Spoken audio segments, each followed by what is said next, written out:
Hello students, good morning to all of you. I hope you will be fine at home. I welcome you all in this lecture of Electrical Machine 1, Unit 4 and code is W2045 as per our SGV curriculum. And the topic is DC machine mounting and generation. That is the main topic and subtopic which we are going to cover today. That is testing methods of DC motors. Now, as I am telling you that today we are going to cover the testing methods of DC motors, but the basics we are going to study before it. So I'm starting from the unit one because if basically forget the basics, then how can we go further? If I don't know that how to drive a car, then how can I drive a car? So first I have to switch on the basically accelerator, we can say the ignition, then basically start the car, then apply the clutch, then apply the gear, okay, then apply the accelerator, then apply the brake and then gear. Now apply the back gear also if you want to take back. So all these things, basically these are the step by step procedure, we can say. So for this, the electrical machine ones consist of two types of machines. One is rotating, another one is non-rotating. Rotating means we having two types of machine, that is motor and generator, and non-rotating is transformer. Transformer we are going to cover in the unit number 5. But if we talk about the DC motor and DC generator, that is in the unit number 3 and 4. So basically, if I'm talking about the unit number 1, so unit number 1 is the basic concepts. Basic concept means if I want to convert electrical power into mechanical and mechanical to electrical, I need a basic coupling circuit. I need an intermediate circuit. I need a state, we can say the middle state, which is responsible to for the conversion. That is electromagnetic energy conversion. So I need a magnetic circuit. Though the magnetic circuit can be made by two processes. One is the permanent magnet, another one is the ferro electromagnet. So if I'm talking about the permanent magnet, though permanent magnet is basically persists always magnetic field, but we can't vary it very easily, and we can't enhance the value or decrease the value. It is fixed. It gives you the fixed value, and if I want a huge size magnet, then I can't afford it. So what is the good process? Is good process is the temporary magnet. Temporary magnet is the basically electromagnet. And electromagnet we can make by the help of flowing current in a coil. And that coil is wounded on a ferromagnetic core that is made up of ferromagnetic material. It is maybe cobalt, maybe nickel, maybe iron, maybe steel sheet, maybe metal, maybe alloy. So better configuration is uh, for small size machine iron, for higher size or for higher HP motors we can say, or for higher rating machines we use steel sheets or steel.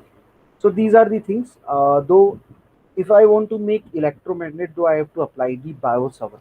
That is the basic law. In Biot-Savart law, if we give current or if we flow the current in a coil, that in the surround we found a magnetic field. That magnetic field is basically known as electromagnetic field, and that electromagnetic field is due to the mmf, magnetomotive force. When the current meet with the turn of that coil, then we having the ampere turn, and if ampere turn is there, it representing you the magnetomotive force. So if I am having the magnetomotive force, and if I am using a ferromagnetic core, though the reluctance will be there. Reluctance is what? Reluctance is similar to that resistance of electrical field, analogous to the resistance of the electrical field. Now it is a property of magnetic material that opposes the creation of flux. So mmf per flux, or we can say mmf per reluctance, we can having the, or we can say mmf per flux we getting the reluctance. But if I'm talking about the flux, so we can say mmf per reluctance is equals to the flux. So mmf by S. S is a representation of reluctance. So I hope you understand. So mmf per reluctance or mmf by S, we are having the flux, and that flux is basically denoting what? The magnetic field. Because if I am talking about the magnetic field, though I always talk about magnetomotive force, mmf, flux, okay, magnetic field density, that is B. It is basically the flux per area, means Weber per meter square, and intensity, that is H, represented as mmf per length. So we can say ampere turn per meter. So I hope you understand about the H, about the B, about the mmf. Then we having the mu. Mu is basically the having the relation between B and H. So B is equals to mu H. B is basically density and H is the intensity, and mu is basically the permeability. So permeability, if I'm talking about, my dear student, the permeability is the measurement of magnetic field induced in a magnetic circuit, we can say. So how much of magnetic field we can introduce or induce in a magnetic field, that is known as the permeability. So permeability should be higher of magnetic material or we can say the particles. If they don't have the permeability, so we can't able to introduce or generate or induce or produce the magnetic field in it. So I hope you understand that we have all studied in the unit number 1. Then we studied about the types of magnetic circuit. The types of magnetic circuits are basically two types: series and parallel. So if I am talking about the series, those series means the flux remain same but mmf changes. We can say as per your reference of electrical field. So in electrical, basically what we do in electrical, if I am talking about the series circuit, though in series the current remains same but voltage changes. Now if I am talking about the parallel circuit, so similar to that parallel magnetic field we have, in parallel magnetic field what we can say, the flux is varying, changes basically, and but mmf remains same. So similar to that in the analogous to this, in the electrical field we having the parallel electrical field, so in this the current changes but voltage remains same. So I hope you understand. Then it is the types of circuit. Intensity is the density. Then a relation that is known as BH curve. BH curve is basically we can say what tells BH curve. So BH curve is the relation between B and H. We can represent as a B is equals to mu H, and it is higher of sheet steel and just lower to the sheet steel we having steel, but lower in the lower size we having the iron. So batch suitables are the iron in the small machine. In higher capacity, higher range, higher HP motor or higher demand, we can say we use steel or steel sheets. So Biot-Savart law we have understood. Then we having the Ampere circuitry law. Then we having the force law. Force law is basically the whenever there is a current carrying conductor placed in a magnetic field, it experiences a force. And then we having the Faraday law of an electromagnetic induction, that tells you, that states you, whenever there is a flux linkage variation take place, then there will be an induced EMF. Okay, so that EMF is known as induced EMF, and if that circuit is closed, so due to that induced EMF, we having the current flowing, though current is known as induced current. So I hope you understand about the first unit. Then in second unit we have understood about the electromagnetic torque, force, and electromagnetic energy conversion. Now whenever there is a current carrying conductor placed in a magnetic field, it experiences a force. So the force is basically given by BAL, that is Lorentz force, and that we can also find in the motor. But Faraday law of an electromagnetic induction we found in generator. So we can say, if I'm talking about the force, that is the Lorentz force, and force is applicable when the flow of charges or velocity of the charges and the current and the field is always perpendicular. Then we can say, out of the page, then we can find what the force is applicable. And if force is there, whenever current carrying conductor plays in a magnetic field, it experiences a force. And if force is there, it means we having the displacement. So displacement is also there, and we having the force. So force into displacement, we can say F cross D. We are having the torque, and torque basically gives the initial that we can start rotation. So that is that's all the things we have studied in the unit number 2. And we having the electromechanical energy conversion. We can convert input electrical to output mechanical, or input mechanical to output electrical, and vice versa. So these all are we can find in generator and motor action. So basically one thing is there, the electromechanical energy conversion is due to the magnetic circuit. So magnetic circuit is known as coupling circuit. And we have also understood this, that in basically we can say what, in a magnetic field, if I'm talking about the magnetic force and torque, though in this we can found this thing in a relay or a bar representation, bar magnet visualize the magnetic field that attracts that produce the attraction lines and repulsion lines, north and south and south and north. And basically we talked about the galvanometer, how it works. Then the closed loop, it is the motor we having. So these all are the examples that we have all covered in the unit number 2. Then in unit number 3, that is basically the application of these magnetic circuit, magnetic field, or we can say the laws. So that is your DC machine, basic part. So if I am talking about the DC machine, the DC fundamentals tell you that we having two types of machine. One machine or one instrument which convert power, voltage, current, energy into torque, speed, rotation, revolution, means electrical to mechanical, that is motor. And the basic principle of motor is electromagnetic interaction. That is, whenever there is a current carrying conductor placed in a magnetic field, it experiences a force. And force is applicable means torque is applicable, F cross G. So it will start rotate, that is mechanical output. So in this we use Fleming Lapton rule. What we use? Fleming Lapton. We can say the motion of the conductor in a magnetic field inducing EMF perpendicular to each other. But if I am talking about the generator, so generator is basically a machine which is used, or rotating machine, which is used to convert the torque, speed, rotation, revolution into power, voltage, current, energy. Means mechanical to electrical. Electrical to mechanical, we having motor, but mechanical to electrical, we having the generator. So generator is the basic principle of generator is Faraday law of an electromagnetic induction. Okay, that is the basic law. If I am talking about one thing, is that Faraday law of an electromagnetic induction is the basic law. Okay, for the generator action. If I'm talking about the motoring action, that it is an electromagnetic interaction, and we use Fleming Rayleigh rule. We use what? Fleming Rayleigh rule.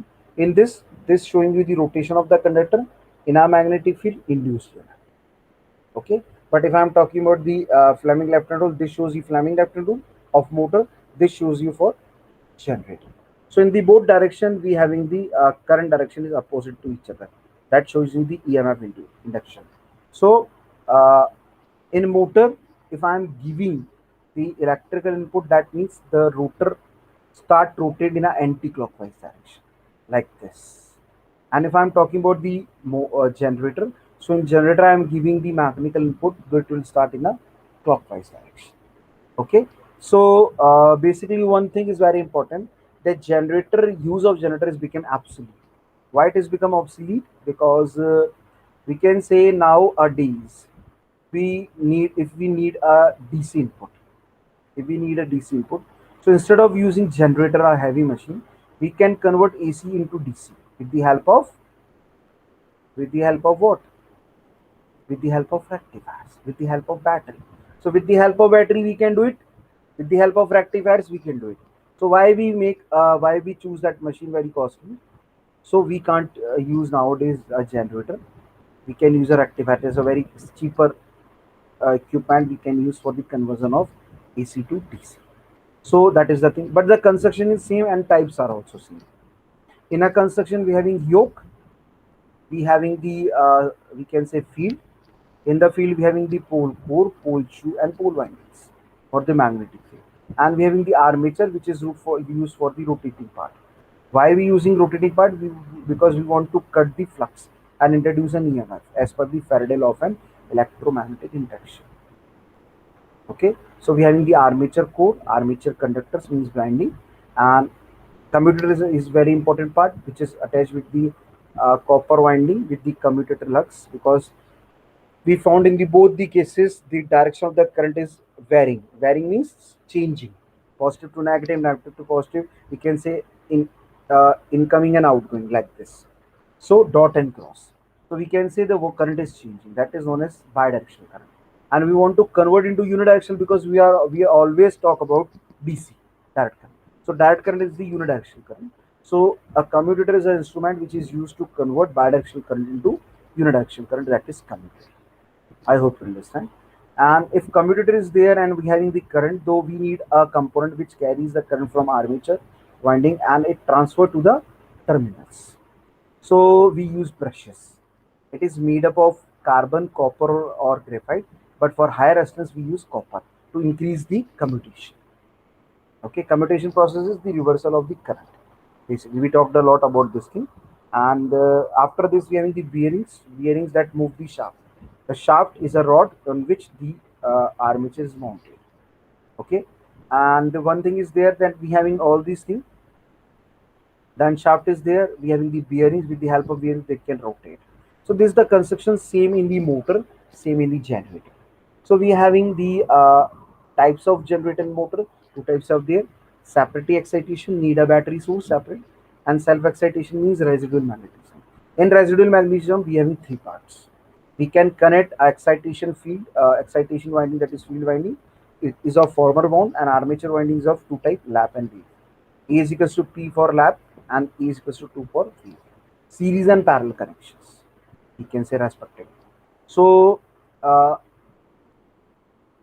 that is the armature winding. Now, if I'm talking about the working, so in the working we can find what, if we having the armature and if we having the field. So we connect in a series. If we connect field winding series with the armature, then it is known as series wound in a self excitation. If we connect parallel or shunt the field winding with the armature, so it is known as shunt wound. And if we do the both cases, then it is called known as compound wound, in which we having the long shunt and short shunt. And both cases we having the cumulative and differential compound machines. So it is same for the generator, it is same for the motor. We can make a machine a generator, we can make a machine a motor. Because in generator we are giving mechanical input and taking electrical output, so the output of generator will be the input for the motor. So we can make a machine in which if I am providing the mechanical input and takes electrical output, it is a generator. Uh, That same machine, if I am giving electrical input and taking mechanical output, so it is a motor. So motor and generator having the same construction, having the same types, okay, but the principles are different. Okay, now in this we having the commutation process, then we having the armature reaction.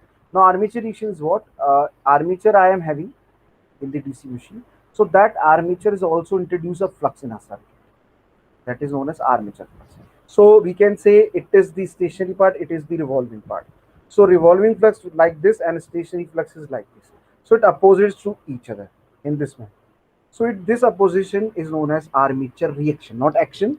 It gives you the reaction. So that is known as armature reaction. So armature reaction produce the two things: demagnetize and magnetize the, demagnetize and cross magnetize the main field flux, which is the working component. We need it. Okay, so that is the we can say the working component. So it distort the main flux winding, in field winding, field winding flux, and demagnetize and cross magnetize. So how can we eliminate or reduce this thing? By the using the interpoles or copoles between the poles, first method, and second is the compensating winding. That is known as compensation or compensating winding. So these all are about this the unit 3, but one thing is remaining, that is the losses. If I'm talking about the losses, my dear student, though losses are of three types. First is the basically copper loss, and we can say 30 to 40% of the full load. That is copper loss. We having the shunt copper loss, we having the series copper loss, we having the field loss, that is field copper loss. We can say. And in armature, we having again copper loss, that is I square R, due to the resistance of that winding, field or armature.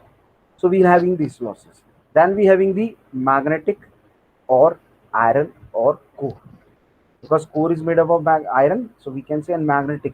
Why we are using this? Because we want to make magnetic core. So the losses are of two types: eddy current and hysteresis. Eddy current is basically what, when the rotor rotates like this.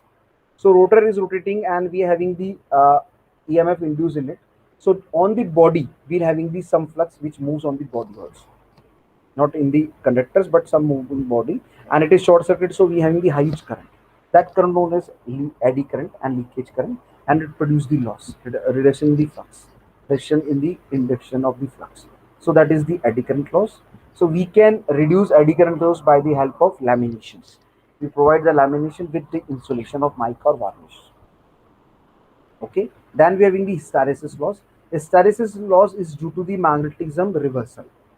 Now see, if I am talking about the BH curve, what happens? First, the current is conducting, so conducting, knee point, then magnetization, then saturation. After the saturation, if I give supply, though it behave like a demagnetization. So what we want, the demagnetization condition not occur very soon, very fast. So I have to increase the width, reversal of magnetism, remove that reversal of magnetism very soon or very fast. So what I have to do, proper cross section is there. Secondly, we can introduce silicon content 5 to 7% with steel sheets. So that is the removal of the, or we can say the elimination of hysteresis loss. Then we having the mechanical losses. If I'm talking about the mechanical losses, though mechanical losses are basically due to the rotation. So rotational losses. We having the brush loss. Brush is connected with the commutator, so it's rotate. So we having the loss like this. It's friction. So we having in mechanical the friction loss, brush loss, and secondly is windage loss.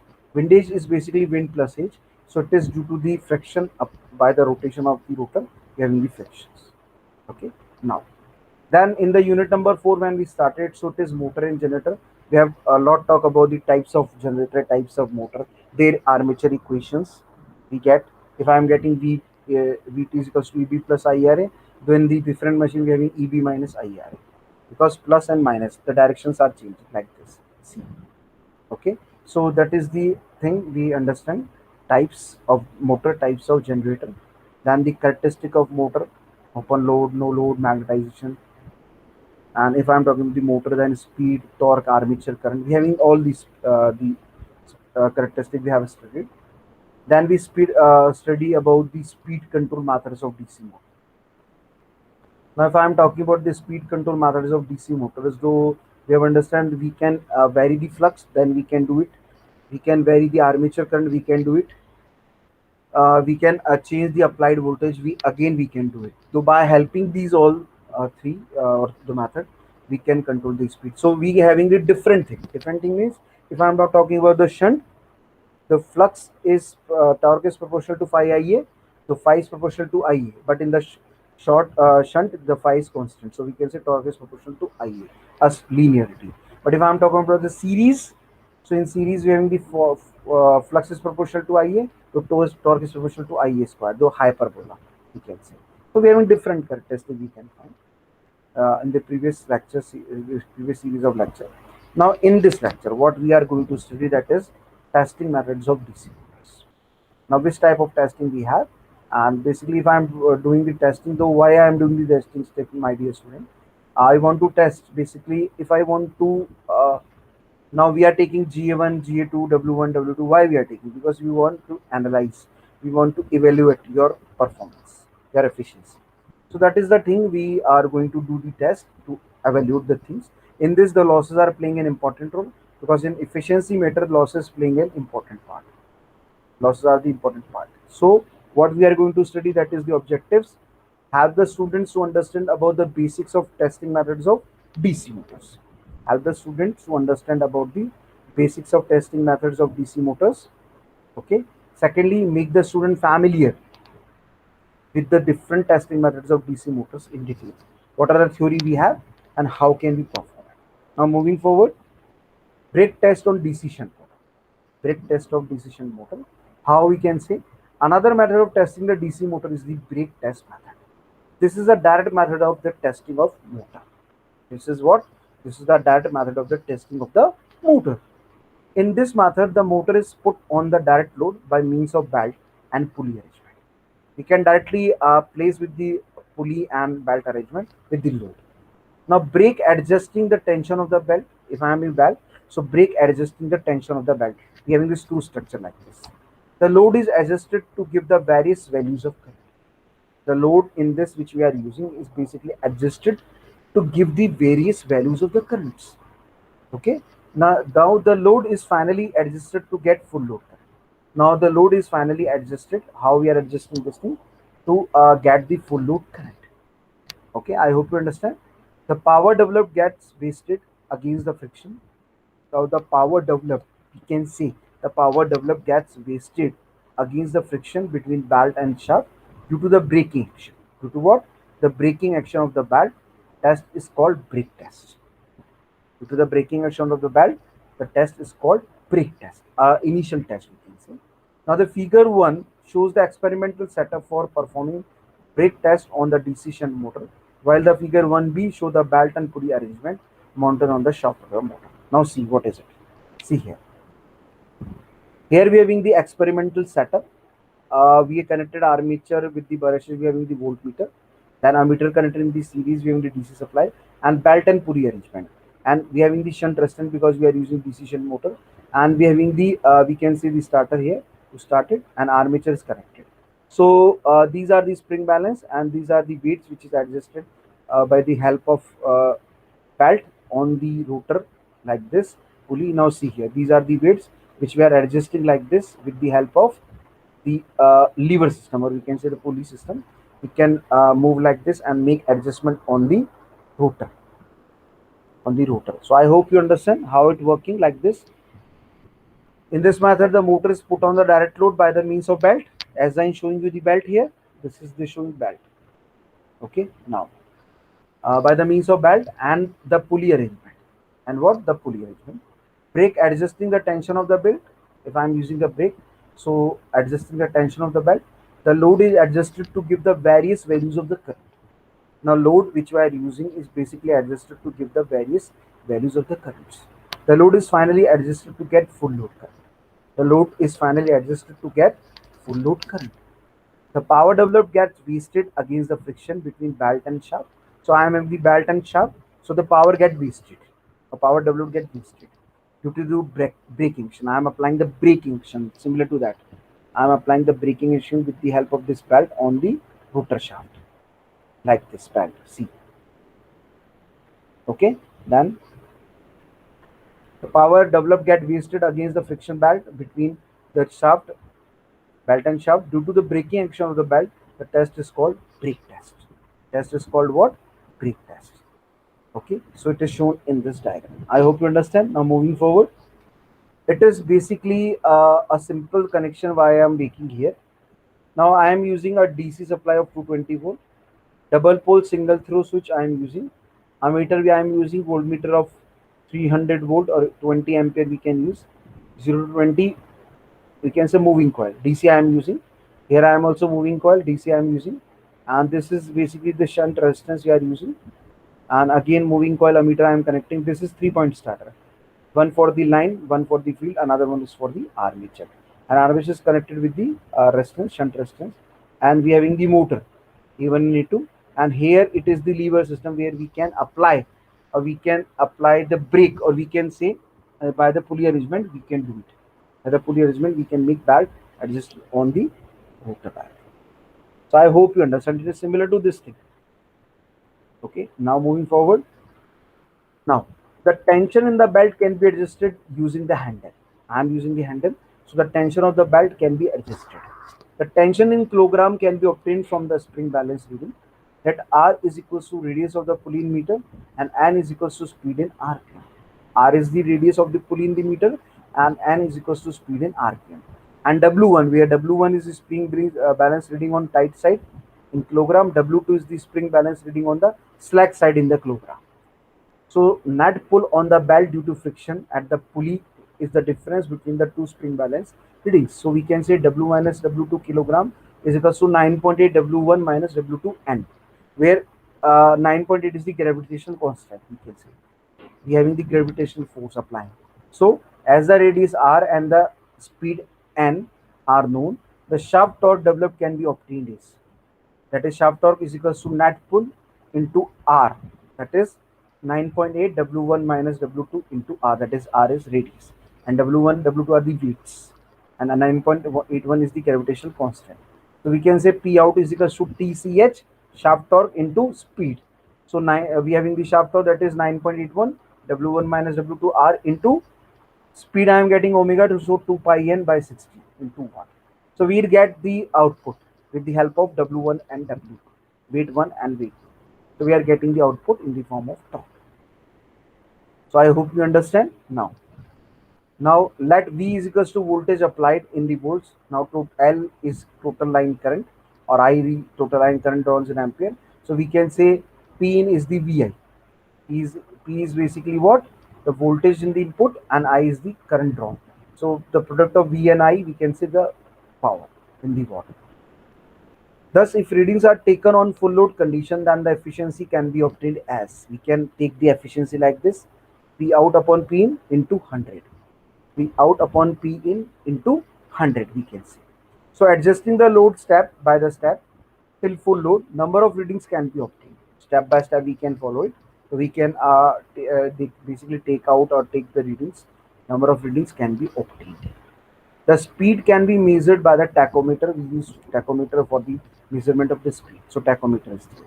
Thus, all the motor characteristic can be plotted by the help of this. Now, now the advantages and disadvantages. If I am talking about the advantages, though actual efficiency of the motor under working condition can be found out. Actual efficiency of the motor under the working condition. Which type of working condition we have? So actual efficiency of the motor under working condition can be found out very easily. This method is simple and easy to perform. It is very simple, just applying the weight and take the value, take the output. It is very simple and easy to perform. Can be performed with any type of DC motor for series, shunt, compound, cumulative, differential, long shunt, short shunt, any type of separately excited, any type of motor we can apply this brake test. So these are the advantages, but having some more disadvantages. Now what are they? Due to friction, heat generated, and hence there is a large dissipation of energy, means wastage of energy in the form of power, I square R. Some type of cooling arrangement is necessary. So if the heat dissipation is more, I need some cooling arrangement. So some type of cooling arrangement is necessary. Convenient only for small machines due to limitations regarding heat dissipation arrangements. Regarding what? Heat dissipation arrangements. The fourth is the power developed get wasted, hence the method is expensive. Now the power developed get wasted all. So method is expensive or not? We are using that method in which we are having the wastage more. So can we use it? We can say it is expensive method. Now the efficiency observed is on the lower side, not on the higher side. So we are having three advantage, but five disadvantages. So we can say we are having the more disadvantage. So we can use in the very small percentage if it is required. Otherwise we can't use it. Now next test is Swinburne test of DC machine. This method is a indirect method. Previous one is the direct method. This one is the indirect method of testing a DC machine. It is named after Sir James Swinburne. It is named after the physicist or a scientist or inventor, or we can say invention done by the scientist. It is named after Sir James Swinburne. The Swinburne test is the most commonly used and simplest method of testing of shunt and compound DC machines which have constant flux. We can't use on the series machine, but we can use on the shunt flux motors or a constant flux motor. We can say shunt and compound one. Okay, so I hope you understand. In this test, the efficiency of machine at any load is predetermined. If I am talking about the test, the efficiency of the machine at any load is predetermined. We can run the machine as a motor or as a generator. We can run the machine as motor or as a generator. So in this method of testing, no load losses are measured separately and eventually we can determine the efficiency. If losses we can find, my dear student, though it is very easy to identify the efficiency, because in efficiency the losses are playing an important role. So if we know the losses, though we can identify the efficiency. Okay.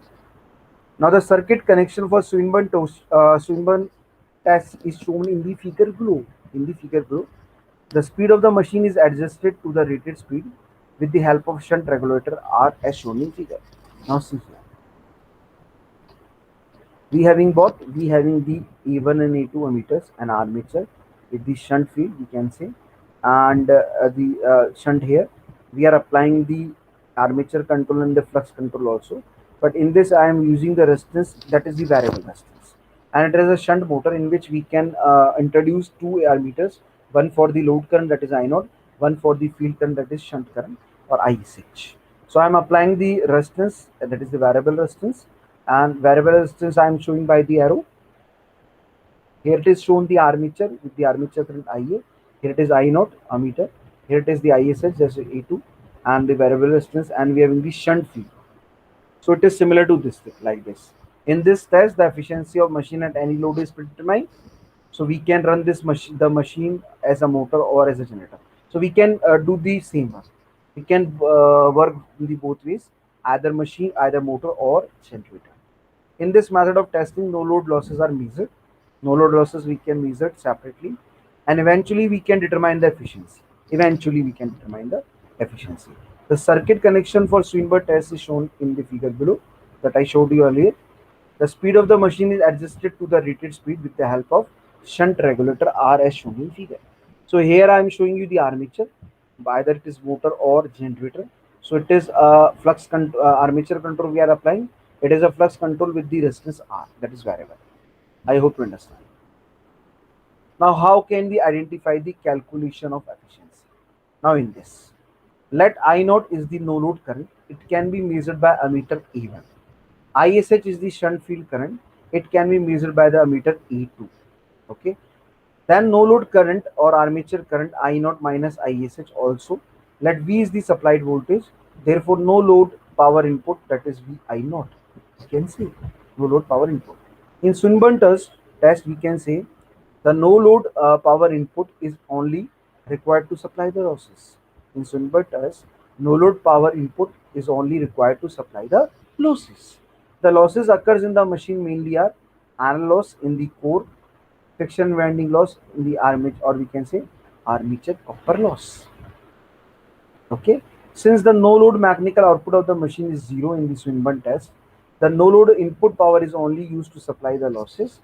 Now the value of armature copper loss is equals to, obviously it is basically I square R loss. So we can say I naught minus ISS square RA. Here RA is the armature resistance. We can say armature resistance. Now, no to get the constant losses, we have subtracted the armature copper loss from the no load power input. Then the constant losses WC is equals to V I naught minus ISH square RA. I square RA we can say. So I am changing the IA here. So after calculating the no load constant losses, now we can determine efficiency at the load. So why we are doing testing? For the efficiency calculation. And if I want efficiency calculation, do I need the losses? So what are you doing here? We are finding the constant losses, that is V I naught minus ISH square RA. So after calculating the no load constant losses, now we can determine the efficiency at any load. Okay, let I is the load current at which we have to calculate the efficiency of the machine. Then the armature current IA will be I minus ISH. When the machine is in motoring, and IA is equals to I plus ISH when the machine is generating. So I minus ISH when machine is motoring, current are different, and IA is equals to IA plus ISH, that is the generating action. So motoring and generation we can do on both the machines. Now, calculation of efficiency when the machine is motoring on load. So power input is equals to I armature copper loss. PCU is, we can say I square, we can say power copper loss, that is PCU. I square RA and is equals to I minus ISS square RA, that is constant losses. And WC is, we can say VI naught minus I naught minus ISS square RA. So we are getting the copper losses, the constant losses minus of it. So total losses is equals to PCU and WC. Okay, we can say. So efficiency of the motor, and we can derive the efficiency in the motor like the similar thing we are in the motor output upon input. So we can say input minus losses upon input. So VI minus PCU plus WC upon VI. So similar thing we can also find for the generator. Now the calculation of efficiency when the machine is generating on load. Now power input is VI armature copper loss is PCU I square RA is equals to I plus ISS square RA. Constant losses, that is WC, that is VI naught minus ISS square RA. The total losses are copper losses and constant losses, we can say. So efficiency of the generator we can find with the same output upon input, input minus losses upon input, VI minus PCU upon WC upon VI. So we can get with the help of this. Now, advantages and disadvantages. So if I am talking about the advantages of Swinburne test, the main advantages of this test are: the test is very convenient and economical as it required very less power. It is very economical and convenient. We can do very easily in a very easily manner, ease manner. So as it is required very less power from the supply to perform the test. So in this, we need very less power from supply to perform the test. We can say supply to perform the test, whatever we want. Since constant losses are known, efficiency of Swinburne test can be predetermined at any load. So at any load, we can predetermine the efficiency because we are having the losses. So we can find copper loss and constant losses in this case, either motor or generator. So I hope you understand. Now the disadvantages of Swinburne test, the main disadvantage of this test are iron loss is neglected, only copper loss and constant losses we have. So iron loss is neglected through there is change in iron loss from no load to full load due to armature reaction. We found if armature reaction is there, we talked a lot about armature reaction in the previous series of lecture. So we can say we are not finding the armature, the copper loss, or basically the iron losses in it. So iron loss is neglected. There is change in the iron loss from no load to full load due to armature reaction. If we are having the armature reaction, so we can find changes in iron loss from no load to full load. We cannot be sure about satisfactory commutation on loaded condition because the test is done on no load. So we can't know that how much the how which type of commutation we are finding, basically in which manner we are finding, because load is not there. We can't measure the temperature rise when the machine is loaded. If machine is loaded, that the temperature increase, enhance, altered. So we can't able to find this thing, temperature of the motor, temperature of the generator, temperature of the machine, or temperature of this machine, we can say. Power losses can vary with the temperature. They can vary with the temperature. In DC series motor, the Swinburne test cannot be done to find its efficiency as it is a no load test. So we can't do on DC series motor, but we can do on the shunt motors. Okay. Now, field test for series motor. What is it? Field test for series motor. This is one of the methods of testing the DC series motor. Unlike shunt motors, the series motor cannot be tested by the methods which area available for shunt motor, as it is impossible to run the motor on no load. So the shunt motor method is having so many. So we can't use DC series motor in that case. Okay, because we can't make no load. We have to make the load. So we can't use. So this is the special type, or we can say the fields test of for DC series. So we can say what? This is one of the methods of testing the DC series motor. Unlike shunt motors, the series motor cannot be tested by the method which area available for shunt motors, as it is impossible to run the motor on no load. It may run at dangerously high speed on no load. In case of small series motor, brake test may be employed. This test, a brake test may be employed. The series motor are usually tested in pairs. The field test is applied to two similar series motor which are coupled magnetically. Means like this, coupled magnetically. The connection diagram for the test is shown in figure. Now see here. DC series motor is there, again DC series motor is there, and I am applying a variable resistance. Okay, so it is a generator, another one is the motor. Generator series field and motor series field, and this is the armature with carbon brushes or brushes, and generator armature with the brushes carbon, made up of carbon. So we are applying V2 with the variable resistance. Here I am applying the voltmeter V1. So we can say a meter E1 and a meter A2. A1 is the one machine, that is series motor, and A2 is the another machine, that is generator. So I hope you understand how we are basically doing this. We are having the load and magnetically coupled. They are magnetically coupled like this. So move like this. Okay. I hope you understand. Now, as shown in figure 1, which I already showed you, one machine is made to run as motor while the other as a generator, which is separately excited. So one machine is the series, another one is the separately excited generator, which we see here. Now see, separately excited we can see. Now the field of the two machines are connected in series, so the both machines are equally excited. Though the fields of two machines, we can say the field are of the two machines are connected in series, so that both the machines are equally excited. The both machines which we are using are equally excited, we can say. This will make iron losses same for the two machines. The machines are running at the same speed. The generator output is given into the variable resistance, or variable resistance, that is R. Okay. Now the resistance RS change until the current taken by the motor full load value. This will be indicated by ammeter A1. The other readings of the different meters are then recorded. We can say the other readings of the different meters are then recorded. We can record it.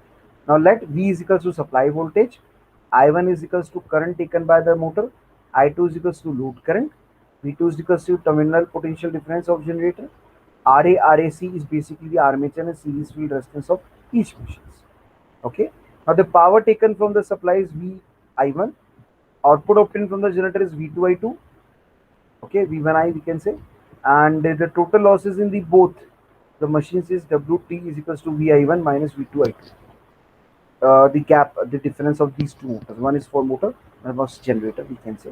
So the armature copper and field losses are RA plus 2 RAC I12 we can say plus I22 RA. So the total stray losses is WT minus WC we can say.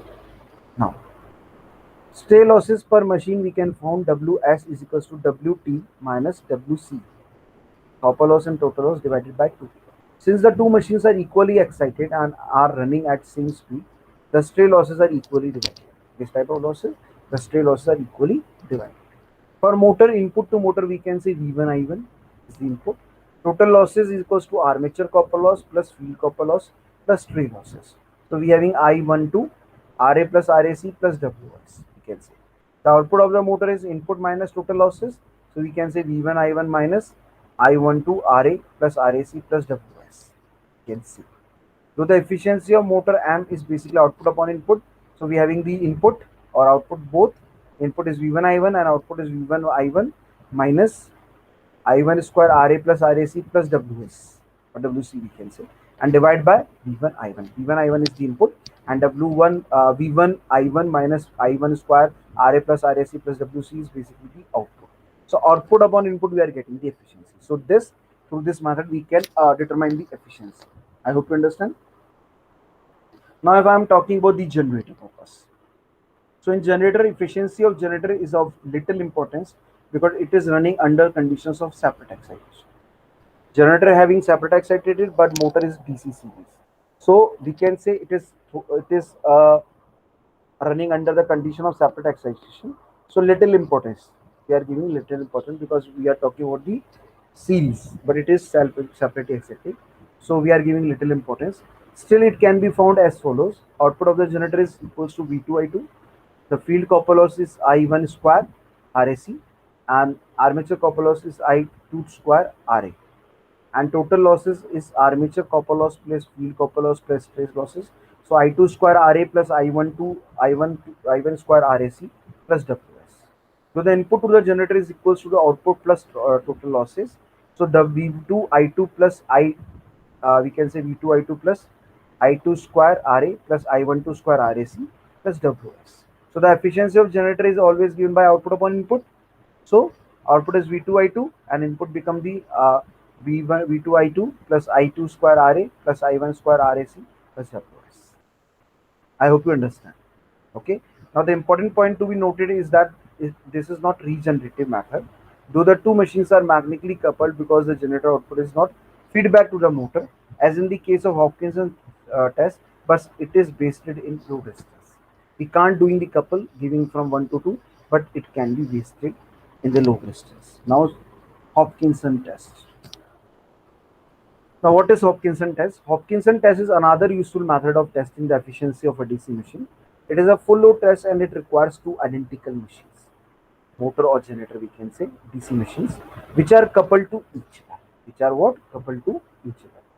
One of these two machines is operated as a generator to the supply mechanical power to the motor, and other is operated as a motor to drive the generator.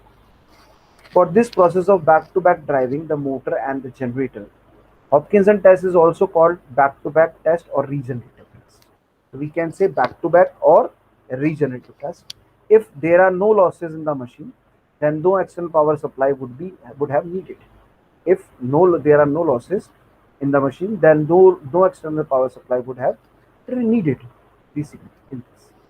But due to the drop in the generator output voltage, we need an extra voltage source to supply the proper input. To supply the what? Proper input voltage to the motor. Hence, the power drawn from the external supply is therefore used to overcome the internal losses of the MG set. MG set means motor generator set. Hopkinson test is also called regenerative test or back-to-back test or heat run test. So many names are there. Now see here. It is basically motor generator coupled. So connection diagram we can say it is just like the coupled motor generator coupled here. Now We can say like this. It is the basic diagram. Hopkinson test, we having the one motor and generator connected with the like this. Voltmeter is connected and I2, I1 is there in the ammeter. Here we have I1, I3, I4, and this is basically the motor. This is basically the generator. So Hopkinson test of DC machines. Now here is a circuit connection for the Hopkinson test shown in figure 4, which I earlier showed you earlier. A motor and the generator both identical are coupled together. So motor and generator I'm using. One machine is working as a motor, another one is generator. So both machines, or we can say motor and generator, both identical, are coupled together. Are coupled what? Together.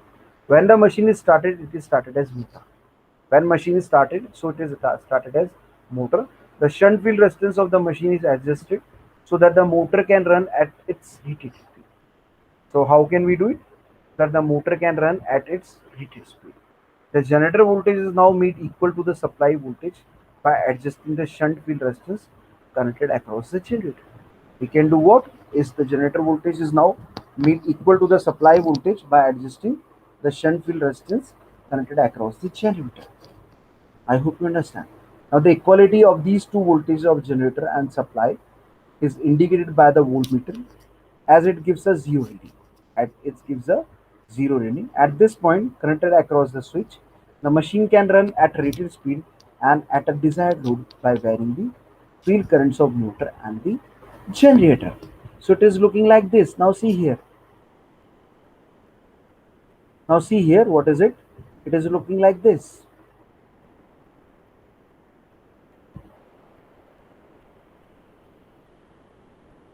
We having the voltage here, then we having it is shown here the voltage. It is a meter I am using. It is a volt meter with the switch. I1, I2 current, I3 current is there, I4 is there. One is working like motor, another one is working like generator, and we having the coupling between these two machines, motor and the generator. I hope you understand. The motor and generator we having, so they having the coupling between it. So I2 is there, I1 is there, I3, I2, and I4 is there. So this is about the Hopkinson test of DC machines. So one machine is identical to second one. So two identical machines are there. Means I am using motor and generator. Both are identical to each other. So one is working the motor, another one is the generator. So in motor, basically we convert mechanical to electrical to mechanical. This input is in the form of electrical, and output we are taking is in the form of mechanical. That mechanical we will provide to the generator as an input, because in generator we need the mechanical input, and it will gives you the electrical output by changing it. So here it is shown. Now calculation of efficiency by Hopkinson test. So let V is equals to supply voltage of the machines. Now what is it here? The V is because basically the supply voltage of the machines.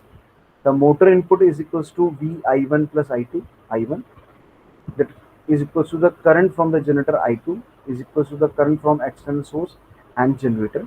Output is equals to Vi1. Let both machines are operating at the same efficiency, that is neta.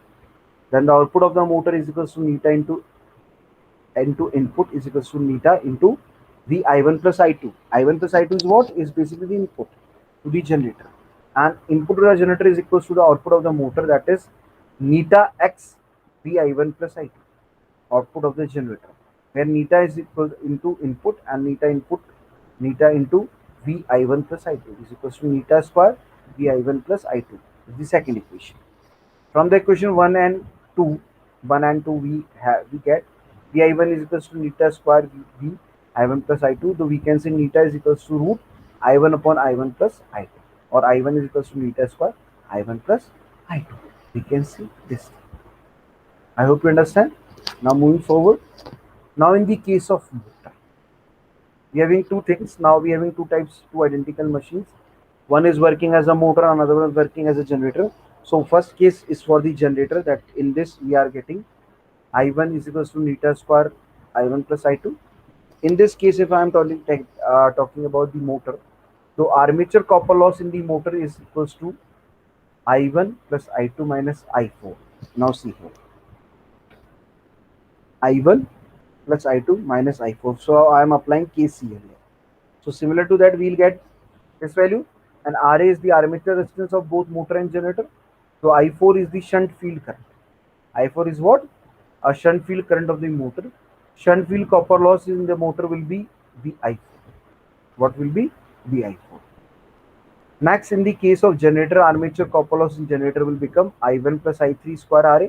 I3 is the shunt field current of the generator. I3 is what? Now see, it is a shunt field current of generator. If I am talking about the motor though, I4 is the shunt field current of the motor. You can see. Now, in this, we can say what? The resistance is showing. So, armature copper loss in the motor is I1 plus I2 minus I4 square Ra.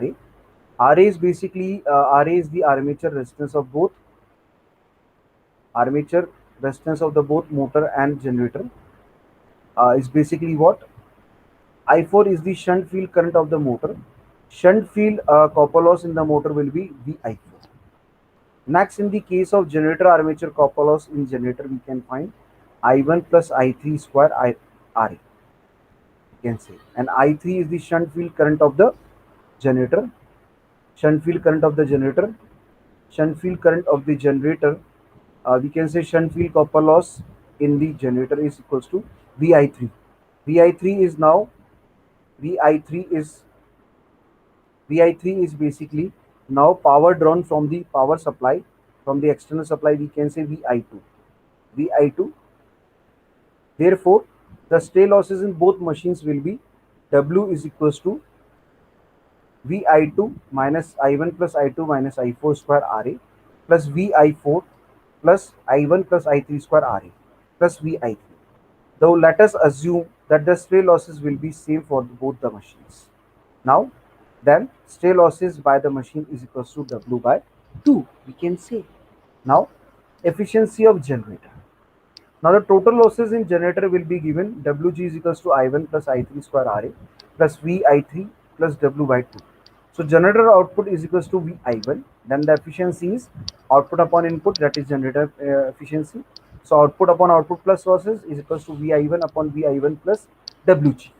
Now efficiency of the motor is total losses in the motor Wm is equals to I1 plus I2 minus I4 square Ra plus V14 is plus W1 W by 2. So hold the cases. Now the motor input is equals to, and M is equals to output upon input is equals to input minus losses upon input is equals to V I1 plus I2 minus Wm upon V I1 plus I2. That is efficiency of generator. Now advantages of Hopkinson test. The merits of this test are that test requires very small power compared to the full load power of the motor generator coupled system. That is why it is economical. Large machines can be tested at rated load without much power consumption. You can see temperature rise and commutation can be observed and maintained in the limit because this test is done under full load condition. Change in the iron loss due to flux distortion can be taken into account due to the advantages of its full load conditions. Efficiency at different load can be determined. We can see. Now the disadvantages. The demerits of this test are: it is difficult to find two identical machines needed for the Hopkinson test, means identical. Both machines cannot be loaded equally all the time. All the time we can't do. It is not possible to get separate iron losses from the two machines, though they are different because of their excitations. Okay. It is difficult to operate the machine at rated speed because the field currents are very wide. I hope you understand. Now, these are the multiple choice questions related to this. Out of different methods available for testing of DC motors, Swinburne test and Hopkinson test are commonly used in the practice on what? Shunt motors. Swinburne test and Briggs test both are direct method of testing. That method of testing, indirect method of testing, indirect method of testing, direct method. Means Swinburne is indirect and Briggs test is direct. So option is C. Swinburne test can be performed at only no load, that is B. While performing Swinburne test, the iron loss are assumed to be constant. The speed of DC machine can be measured by using tachometer. We have already discussed. While carrying out brake test, if the belt snaps, then the motor will be rotated at increase of the speed but in the forward direction. While performing the retardation test, the machine whose test is to be taken is run at the speed which is slightly greater than this rated speed. The rotational stray losses or rotational or stray losses includes RL losses, friction windage loss, R losses, copper loss, friction windage loss. None of these. So option is C. The rotational losses in DC machine is equal to the kinetic energy of armature, half of the kinetic energy of armature, square of the kinetic energy of armature, rate of the change of the kinetic energy. So option is D, rate of change of kinetic energy. In regenerative test, that is basically the last test we have understood, the supply is given to the motor to account for losses is the correct. The option is D. So I hope you understand these all. Now the references are A. Phil Gerald, R.K. Srivastava, and Stephen G. Chapman. So these are very good books, having the good content and available in our library. So you can just refer it. I took some material from this books to deliver or teach. So I think so. You understand about this whole. So thank you from my side. I hope you understand, my dear student. So this is all about the testing of DC motors. So I hope you understand, my dear student. So this is all about from my side. Thank you for patience listening. I hope you understand. Now, this is all about from my side. Thank you, my dear students.